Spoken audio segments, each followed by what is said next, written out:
Transportant jusqu'à 2 kg de fret et pouvant voler 300 km, ce drone est conçu pour révolutionner le secteur de la santé. Un système mis en place pour aider les centres de santé difficilement accessibles à s'approvisionner en médicaments dans un délai de 45 minutes. Le process, c'est que le centre de santé, une fois il y a un besoin, appelle notre site. Et une fois il y a cet appel, on prépare la commande. Dans les 3 minutes, on livre au centre de santé. On emballe en toute sécurité le sang, le vaccin ou les médicaments en toute sécurité. On stocke dans le dos du drone et on lance le drone et le drone livre précisément dans le lieu qui a été programmé pour la livraison. Le représentant du ministère de la Santé, de l'Hygiène publique et de la couverture maladie universelle mesure les enjeux de cette innovation et se félicite de ce partenariat. Avec cette technologie, nous allons réduire de façon drastique toutes les possibilités de rupture. C'est une opportunité pour le ministère de la Santé, l'Hygiène publique, de la couverture maladie universelle, de pouvoir atteindre les populations les plus reculées et surtout améliorer son service de médicaments d'approvisionnement, ce qu'on appelle au dernier kilomètre. Cette entreprise dispose de 4 hubs en Côte d'Ivoire, dont le premier site sera inauguré à Daloa dans les prochains jours.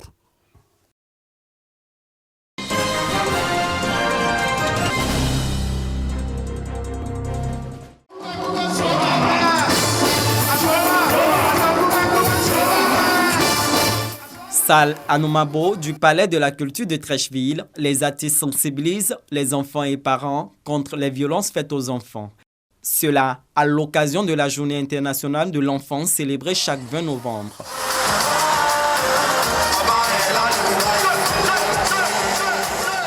Des artistes choisis en fonction de leur notoriété auprès des enfants et leur engagement pour la cause des enfants. À partir de ce concert, chaque enfant comprendra qu'il occupe une place importante dans le cœur de ses parents et que désormais un enfant peut dire à ses parents qu'il ne faut pas faire de la violence aux enfants. Donc c'est toujours bon de faire passer ce message qui va toucher les deux parties, et les parents et les enfants.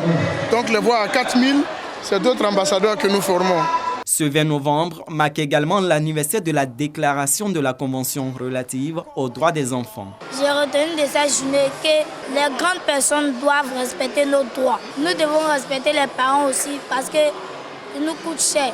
Je peux dire aux parents d'éviter de battre leurs enfants, il faut juste parler.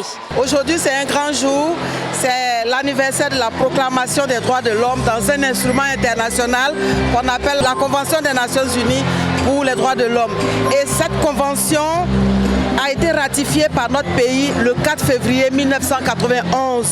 Et il faut dire que depuis ce temps, notre pays a pris énormément de dispositions pour promouvoir et protéger les droits des enfants. Ambiance surchauffée, moment de réjouissance pour ces tout-petits, mais aussi occasion pour sensibiliser le public et même les tout-petits eux-mêmes au respect des droits des enfants. L'idée principale, c'est d'avoir une discussion nationale, comment nous pourrions réduire la violence faite aux enfants, parce qu'aucun cas de violence est acceptable, mais entre nous, de manière collective, nous pourrions chercher des solutions. Nous leur avons passé des messages, nous leur avons donné des conseils sur le civisme, sur la drogue et aussi pour les jeunes filles bien sûr, les grossesses en milieu scolaire.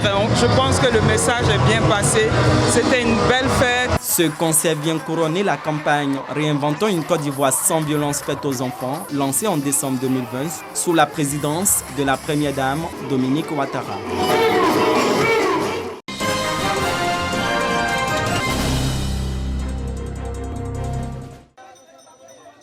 La foi sans œuvre est vaine. Ce verset biblique est traduit en fait réel par les fidèles de l'église de Yima.